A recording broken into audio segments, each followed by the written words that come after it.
王一博的沉默是营业，当所有人都在解释，他选择让作品说话。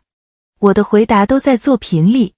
这句话不是他原话，先说清楚啊，是我看了他这么多年采访以后，自己替他总结出来的一句。但我赌10块钱，王一博本人看到这句话会点头。为什么这么说？因为我反复想了快2年了。半夜睡不着的时候想，刷到他新剧物料的时候想，最近看到一堆艺人忙着发声明，忙着澄清，忙着上热搜回应的时候，又想。今天这期咱们不聊新闻，不蹭热点，聊一个我观察了他好几年的现象，一个我自己起了个名字但不一定准的现象，我管它叫沉默式营业。行，先说清楚啊，沉默式营业这个词是我自己造的，凭印象总结的，学术上肯定没这个说法。如果你觉得不准，评论区指正，我下期改。但你听我把意思讲完。你想想看，现在一个标准的流量艺人是怎么营业的？采访要出金句，综艺要接梗，热搜挂上去半小时内的有反应，品牌活动的发小作文，直播的跟粉丝喊话，他的嘴是被排进 KPI 表里的，每一句话都有 KPI。王一博呢？采访能用3个字回答的，绝不用5个字。综艺里别人抛梗过来，他经常就是对，可以。热搜炸了，他不发声明。品牌活动，金句基本靠记者从他3句话里挑，这就叫反着来。整个行业在加法，他在做减法。话说回来，为什么这个时代所有人都在加法？我自己琢磨了挺久。说白了，是因为流量时代的话术已经通胀了。什么意思？10年前一个艺人讲一句我感谢公司就够上热搜了，5年前得讲我享受这个角色。现在你讲这种话，没人理你，必须得讲我和这个角色有过一次很深的灵魂对话，你听听，这是人话吗？但没办法，市场逼着大家这么说。短视频要 hook， 采访要爆点，每一句话都得能被剪成15秒卡点视频。于是，所有人都在解释，所有人都在表态，所有人都在用越来越浓的话术去争夺越来越短的注意力。这话说的有点重了哈，我不是说所有营业都不好，营业本身没问题，是这个被 KPI 化的营业生态有问题。在这个生态里，沉默反而成了一种系统性的稀缺品。物以稀为贵吗？重点来了，王一博的不解释到底在保护什么？我的答案是，他在保护他那张脸，不是物理意义上的脸，是表演意义上的脸。你听我慢慢讲。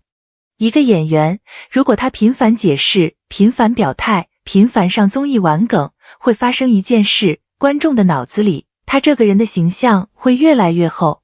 厚到什么程度呢？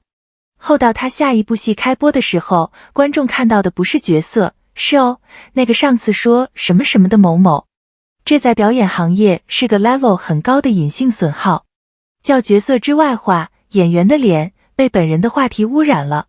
反过来，一个演员如果选择沉默，观众的脑子里，他这个人的形象始终是稀薄的、模糊的、留有空间的。下一部戏来了，观众的脑子是干净的，能直接进角色。蓝忘机你能记住他的眼神，魏若来你能记住他眉头那个皱法，而你几乎想不起来王一博本人在采访里讲过什么。这件事不是巧合。跑题了，不好意思，我想说的是，他这个减法是下了棋手级的判断的。围棋里有句话，弃子是为了将军。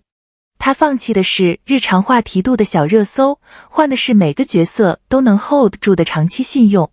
这是一笔长期价值股市的投资，短期不显眼，长期复利惊人。我跟你讲，这种判断在95后这一波艺人里特别少见。不是说别人没这个智商，是说有这个智商的人未必扛得住做减法的代价。你想想看，做减法是要付代价的。少一次采访就少一次热搜，少一次综艺就少一波路人盘，少一次发声就少一波自来水。每一个减法动作，短期看都是亏的。账面上、KPI 表上、营销公司的复盘报告上，全是亏的。只有把时间拉长到5年、10年的尺度，这些亏才会反过来变成赚，因为你的脸没被消耗，你的角色没被污染，你的稀缺性还在。但问题来了，这个行业有几个人能扛得住账面上连续亏5年？经纪公司不答应，品牌方不答应，平台数据不答应，就连自家粉丝都未必每次都答应。每一个减法决定后面都是一场和整个生态的拉锯。所以我说，他不是不会说，是知道不说的代价比说出来的代价更小。这个判断本身没那么稀奇，稀奇的是他扛住了。行，说到这儿我得补一句，网上确实有声音说他情商低，不会说话，采访冷场，摆架子。这种声音我也刷到过。但是等等，有个细节，采访这个场合本身就是表演性的，所有受访者都在表演会说话，表演有金句，表演有情商。王一博不表演。在一个人人都在表演会说话的时代，不表演本身就成了一种诚实。所以那种被解读成冷的东西，我越看越觉得是热的，是用一种最不讨巧的方式对自己的职业认真。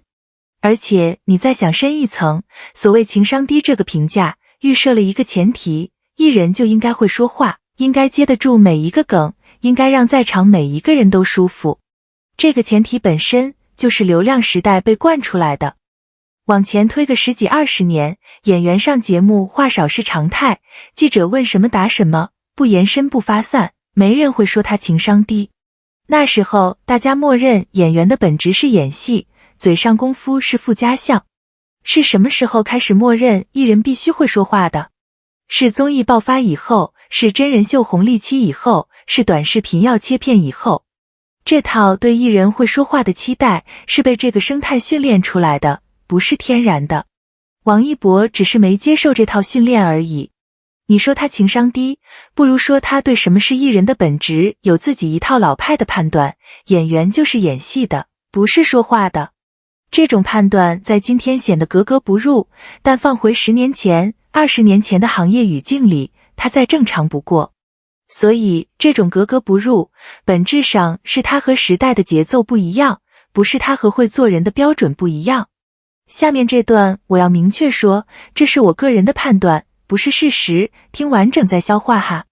我赌一件事，未来5年，这种营业方式会变成顶流的分水岭。那些只靠话术、靠热搜、靠表态撑起来的人设会被时代刷下来，因为话术通胀已经到顶了，在网上只剩油。观众正在快速对会说话产生审美疲劳。不对，等一下，我换个说法，观众正在期待更真实的、不那么用力的表达方式。而那些有作品打底加上话术克制的艺人会留下来，因为他们在话术通胀里没有被裹挟，他们的稀缺性会随着时间反而上升。王一博，我个人判断是会留下来的那一类。他从陈情令到风起洛阳，到追风者，到无名等等，无名是2023还是2024年？对，2023。这条作品线越走越扎实，话却越来越少。不是巧合。老粉应该记得，他早年综艺其实话不少，是阅历和判断让他选择了现在这个状态。这是主动选择，不是被动设定，这一点很重要。回到开头那句话，我的回答都在作品里。我开头说了，这句话是我替他总结的，不是他原话。但你刷他这么多年的采访，会发现他说出来的每一句，最后都在指向同一个意思，别看我说什么，去看我演了什么，这就够了。行，今天这期就聊到这儿。一句话讲完，在一个人人都在解释的时代，不解释本身就是一种最高级别的表达。